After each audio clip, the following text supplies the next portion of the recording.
Part 2. It may seem a very extravagant attempt of the skeptics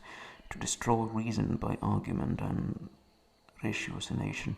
Yet is this the grand scope of all their inquiries and disputes? They endeavour to find objections both to our abstract reasonings and to those which regard matter of fact and existence. The chief objection against all abstract reasonings is derived from the ideas of space and time, ideas which in common life and to a careless view are very clear and intelligible, but when they pass through the scrutiny of the profound sciences, and they are the chief objects of these sciences, afford principles which seem full of absurdity and contradiction. No priestly dogmas invented on purpose to tame and subdue the rebellious reason of mankind ever shocked common sense more than the doctrine of the infinite divisibility of extension with its consequences, as they are pompously displayed by all geometricians and metaphysicians with a kind of triumph and exultation, a real quantity infinitely less than any finite quantity, containing quantities infinitely less than itself, and so on in infinitum. This is an edifice so bold and prodigious that it is too weighty for any pretended demonstration to support, because it shocks the clearest and most natural principles of human reason. But what renders the matter more extraordinary is that these seemingly absurd opinions are supported by a chain of reasoning the clearest and most natural, nor is it possible for us to allow the premises without admitting the consequences. Nothing can be more convincing and satisfactory than all the conclusions concerning the properties of circles and triangles, and yet when these are once received, how can we deny that the angle of contact between a circle and its tangent is infinitely less than any rectilinear angle, that as you may increase the diameter of the circle in infinitum, this angle of contact becomes still less even in infinitum, and that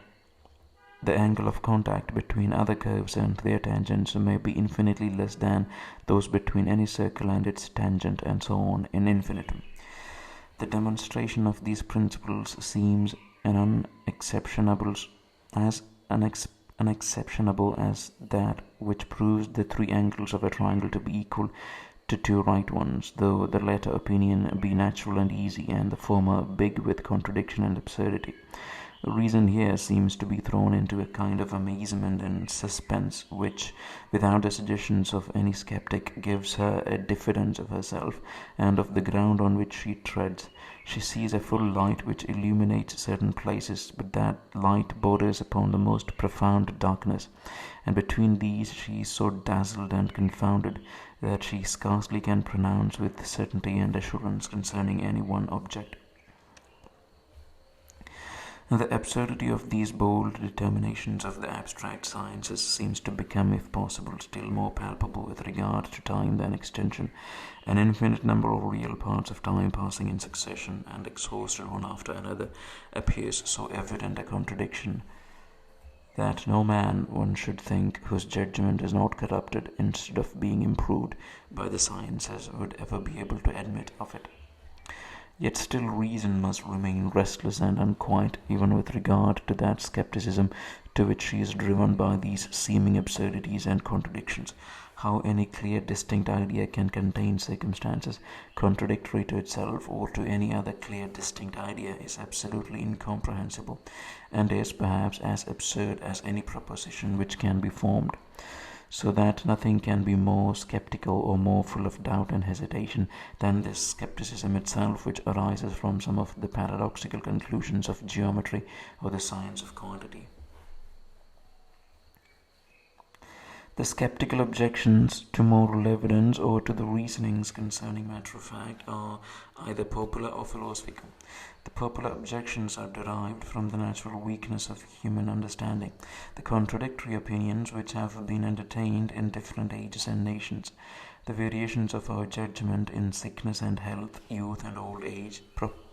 prosperity and adversity, the perpetual contradiction of each particular man's opinions and sentiments, with many other topics of that kind. It is needless to insist further on this head. These objections are but weak, for as in common life We reason every moment concerning fact and existence, and cannot possibly subsist without continually employing this species of argument. Any popular objections derived from thence must be insufficient to destroy that evidence.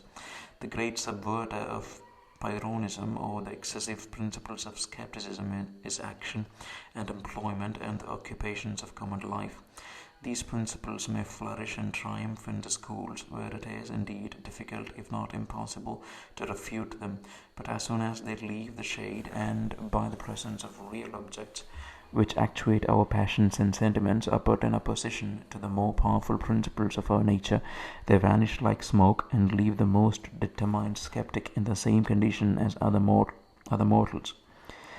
The skeptic, therefore, had better keep within his proper sphere and display those philosophical objections which arise from more profound researches. Here he seems to have ample matter of triumph, while he justly insists that all our evidence for any matter of fact which lies beyond the testimony of sense or memory is derived entirely from the relation of cause and effect, that we have no other idea of this relation than that of two objects which have been frequently conjoined together, that we have no argument to convince us that objects which have, in our experience, been frequently conjoined, will likewise, in other instances, be conjoined in the same manner, and that nothing leads us to this inference but custom or a certain instinct of our nature, which it is indeed difficult to resist, but which, like other instincts, may be fallacious and deceitful. While the skeptic insists upon these topics, he shows his force, or rather indeed his own and our weakness, and seems, for the time at least, to destroy all assurance and conviction. These arguments might be displayed at greater length if any durable good or benefit to society could ever be expected to result from them. For here is the chief and most confounding objection to excessive skepticism, that no durable good can ever result from it. While it remains in its full force and vigor, we need only ask such a skeptic what his meaning is, and what he proposes by all these curious researches. He is immediately at a loss, and knows not what to answer. A Copernican or Ptolemaic, who supports